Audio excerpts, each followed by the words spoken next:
नमस्कार भाविक भक्तांनो, आपलं पुन्हा एकदा आकाशी झेप घेरे पाखरा या कार्यक्रमामध्ये सहर्ष स्वागत आहे.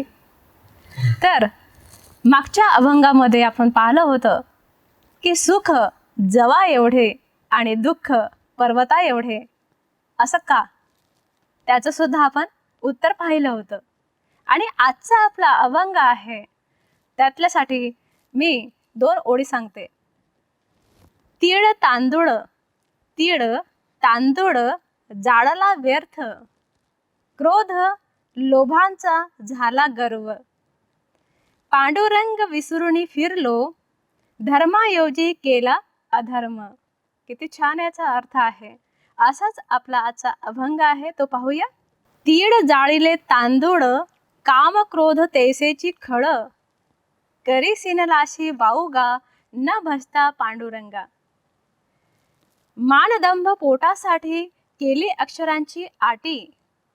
तप करुनी तीर्थाटन, वाढविला अभिमान. वाटिले ते धन, केली अहंता जतन. तुका म्हणे चुकले वर्म, केला अवघाची अधर्म. तर आजचा आपला हा अभंग खूपच छान आहे आणि त्यावरती चर्चा करण्यासाठी नेहमीप्रमाणे आपल्यासोबत आलेले आहेत बाळासाहेब भाईजी. चला तर आपण त्याचा अर्थ जाणून घेऊया.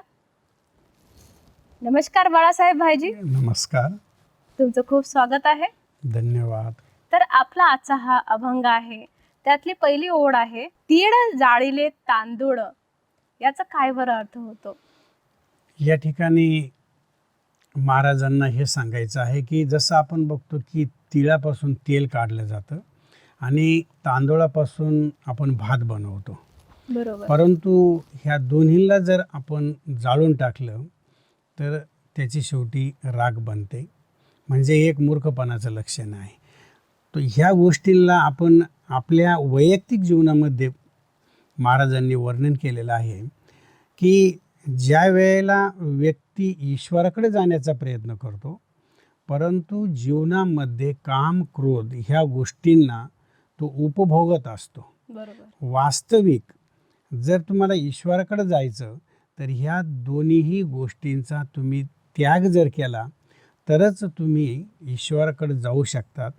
आज समाजामध्ये ह्या 2 गोष्टींमुळंच समाजाचं पतन झालेलं आहे, ते विनाशाकडे गेलेलं आहे. म्हणून जसं तांदळाचं महत्त्व आहे की तांदळाला जर आपण शिजवले तर त्याचा भात आपण खाऊ शकतो. बरोबर. तिळाला जर आपण तेल काढलं तर ते पण आपल्याला फायदेमंद देतं. त्याचप्रमाणे जर आपल्याला जीवनामध्ये ह्या 2 गोष्टींचा जर त्याग केला, काम आणि क्रोध, तर निश्चितच आपण आपल्या जीवनामध्ये दिव्यता आणि पवित्रतेच्या आधारे जीवनाला श्रेष्ठ बनवू शकतो आणि ईश्वराकडे आपण जाऊ शकतो.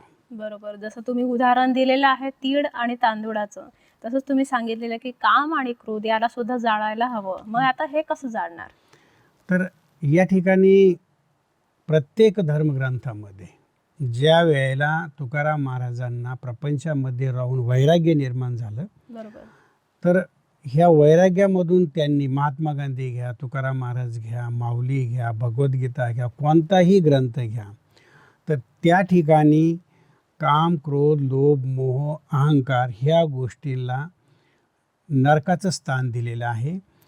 ह्या गोष्टीमुळं तुमचं अधःपतन होतं. अच्छा. कारण ज्या वेळेला आपण बघतो की व्यक्तीला एक वय असतं आणि ब्रह्मचर्याच्या 25 वर्षाचा जो नियम आपल्या शास्त्रामध्ये दिलेला आहे, बरोबर. 25 वर्षानंतर तुम्ही गृहस्थ आश्रमामध्ये प्रवेश करा.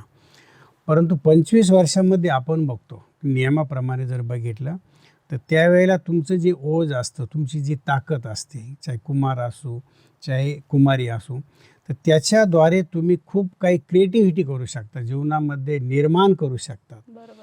म्हणजे तुम्हाला जर काही निर्माण करायचं असेल, काही जर बनायचं असेल, तर त्याकरता ही ब्रह्मचर्य किंवा जी पवित्रता आहे त्याचं महत्त्व पण महाराजांनी सांगितलेलं आहे. अच्छा. आणि याला नष्ट किंवा याला समाप्त जर केलं तरच तुमच्या ज्या इच्छा आहे जीवनामधल्या त्या समाप्त होऊ शकतात. म्हणजे क्रोध सुद्धा नष्ट होतो. क्रोध पण त्याच्यामध्ये नष्ट होतो. कारण काम आणि क्रोध असे की कामाची इच्छा पूर्ण नाही झाली तर क्रोध उत्पन्न होतो. एकमेकाचे ते भाऊ आहेत आणि त्याच्यामुळे ह्या दोन्हींचा या ठिकाणी नाश करायला या ठिकाणी सांगितलेलं आहे. खूप छान प्रकारे तुम्ही अर्थ सांगितलेला आहे. तर याच्या पुढचा जे अभंगाची आपली ओढ आहे ते आहे, करी सिनलाशी वाहुगा न भजता पांडुरंगा. या ओढीतून काय भावार्थ व्यक्त होतो? या ठिकाणी महाराजांना सांगायचं की ईश्वराच्या नामस्मरणाच्या व्यतिरिक्त दुसऱ्या गोष्टींचं परचिंतन करणं व्यर्थ आहे आणि तो फुकट आपण व्यर्थ वेळ आपल्या जीवनामध्ये वाया घालतो. बरोबर. आपण बघतोय की बरेचसे लोक जे आहेत कीर्तनाला बसलेले असताना शेजारच्याशी गप्पा मारती, समोर प्रवचन चालू आहे, बरोबर. किंवा देवाची पूजा करतात आणि मन त्यांचं कुठंतरी भटकलेलं आहे किंवा इकडं तिकडं फिरत आहे. तर हे या अभंगातून महाराजांना सांगायचं की ज्या वेळेला तुम्ही ईश्वराच्या समोर आहे त्यावेळेला आपल्या अंतर्मनानं त्याचं नामस्मरण करा. बाह्य गोष्टींमध्ये आपण वेळ घालवता कामा नये.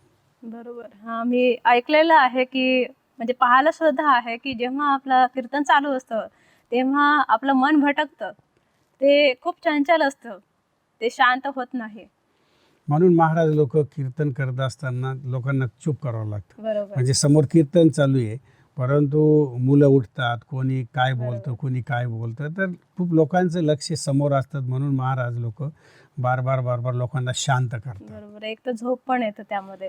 काही लोकांना झोप पण येते, काही वेगवेगळे जे कारण समाज आहे आणि समाजामध्ये वेगवेगळ्या स्वभावाचे वेगवेगळे विचाराचे लोक आहेत. बरोबर. ते आपल्याला समजून घ्यावं लागतं. खूप छान प्रकारे अर्थ सांगितलेला. आता याची पुढची ओढ आहे आपली, मानधंब पोटासाठी केली अक्षरांची आटी.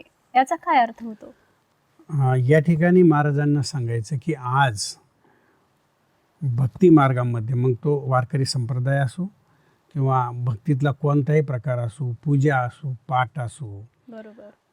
तर लोकांनी देवाच्या नावाखाली स्वतःचं पोट भरवण्यासाठी हा एक बिझनेस बनवलेला आहे, ज्याला आपण धंदा म्हणतो.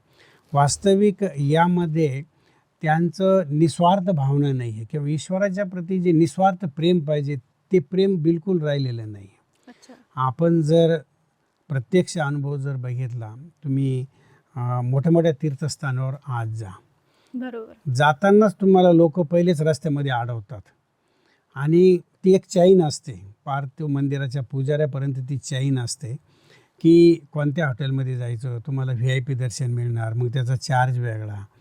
म्हणजे लोकांनी ईश्वराच्या नावाखाली केवळ हव्यास, पोटाचा हव्यास जो म्हणतो आपण, बरोबर. त्याच्या नावाखाली, ईश्वराच्या नावाखाली हे एक सुरू केलेलं आहे. तर तेच त्या ठिकाणी महाराज सांगतात की हे बंद झालं पाहिजे, की देवाच्या नावाखाली तुम्ही असा खोटेरडेपणा जीवनामध्ये, बरोबर. आपला अहंकार पोचण्यासाठी की मी काहीतरी आहे, पद प्रतिष्ठा करण्यासाठी काही लोक दाखवतात की मी इथला मुख्य आहे किंवा हे माझ्या हातामध्ये आहे, हे आहे. वास्तविक काहीच नसतं, परंतु ती पद प्रतिष्ठा सांभाळून ठेवण्यासाठी लोकांना लुबाडणं किंवा फसवणं हा एक खूप मोठं एक नुकसान म्हणा किंवा एक पाप आहे, ह्या अभंगातून महाराजांना सांगायचं आहे. खूपच छान. आता याच्या पुढचा आपला अभंगाची ओढ आहे, तप करुणी तीर्थाटन वाढविला अभिमान. या वाक्याचा काय अर्थ होतो? जर आपण आपल्या जीवनामध्ये महाराज सांगतात जर त्याग केलेला आहे, तपस्या केलेली आहे, सेवा केलेली आहे, परंतु जर जीवनामध्ये जर नम्रता आलेली नाही तर तुमचा तो एक भ्रम आहे, तुमचा तो एक मूर्खपणा आहे की मी तपस्या केलेली आहे किंवा मी त्याग केलेला आहे. बरोबर. उलट त्याग केलेला आहे तर तुम्हाला त्यागाच्या मोबदल्यामध्ये ईश्वर भाग्य खूप मोठं देतो. परंतु तप जर तुम्ही केलेलं आहे, साधना जर केलेली आहे, तर त्याची प्राप्ती पण ईश्वर खूप मोठ्या प्रमाणात आपल्याला देत असतो. परंतु आपण जर त्या गोष्टींची प्राप्ती नाही आहे आणि आपण म्हणतो की मी तप करतोय, साधना करतो, तर त्याला काही अर्थ नाही आहे.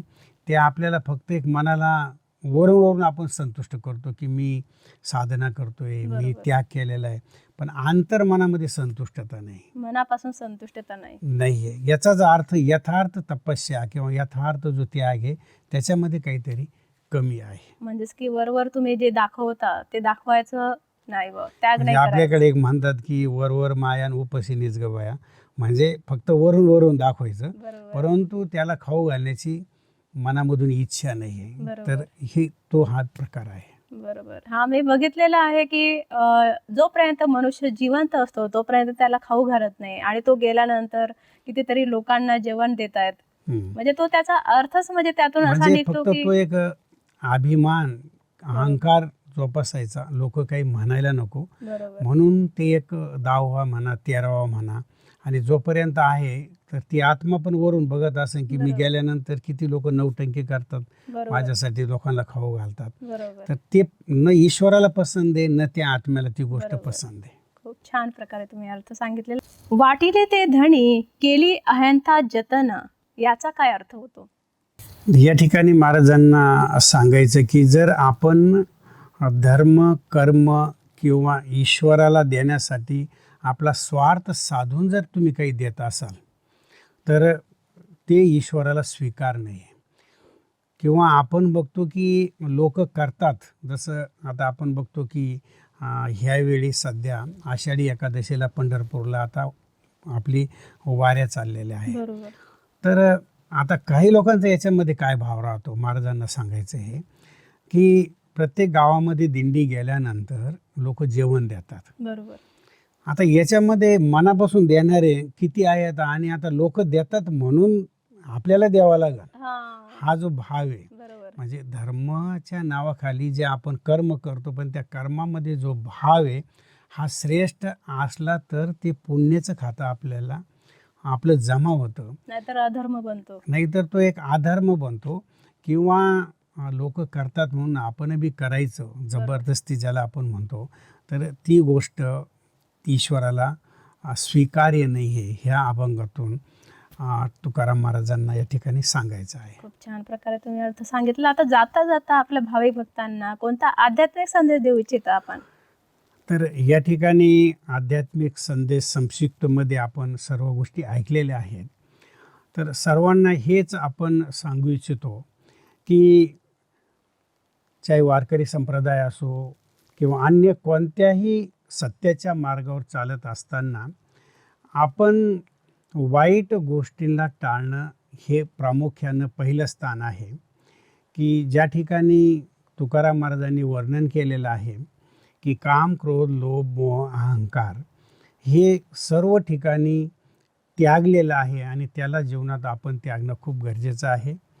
त्यानंतर श्रेष्ठ कर्म जर आपण जीवनामध्ये करत गेलो तर आपला जो अहंकार आहे हा नष्ट होतो आणि आपल्या जीवनामध्ये विनम्रता येते आणि हीच विनम्रता किंवा नम्रतेचा भाव समाजामध्ये सर्वांचं आपण प्रिय बनतो. म्हणून जीवनामध्ये पुढं चालत असताना कोणत्याही प्रकारचा दिखावा आपण दाखवण्याची गरज नाही आहे. आपण जसे आहात तसे राहा, ते समाजाला स्वीकार आहे. परंतु आपली प्रतिष्ठा वाढवण्यासाठी अन्य काही गोष्टींचा आपण एक ज्याला आपण म्हणतो की सहारा घ्यायचा किंवा त्याचा आधार घ्यायचा, तर तो महाराजांना मान्य नाही. हाच या अभंगाचा या ठिकाणी आध्यात्मिक अर्थ आहे. खूप छान प्रकारे तुम्ही अर्थ सांगितला. तुम्ही इथे आलात त्याबद्दल तुमचे धन्यवाद. धन्यवाद. तर भाविक भक्तांनो, आजच्या अभंगामध्ये आपलं पाहिलेलं आहे की सत्याचा मार्ग त्यावरती खडतर प्रवास हा असतोच, पण आपल्याला न थांबता पुढे जाणं हाच त्याचा खरा मार्ग असतो. तर अशाच प्रकारे आपण पुढच्या अभंगामध्ये नवीन अर्थासह भेटूया. तोपर्यंत धन्यवाद.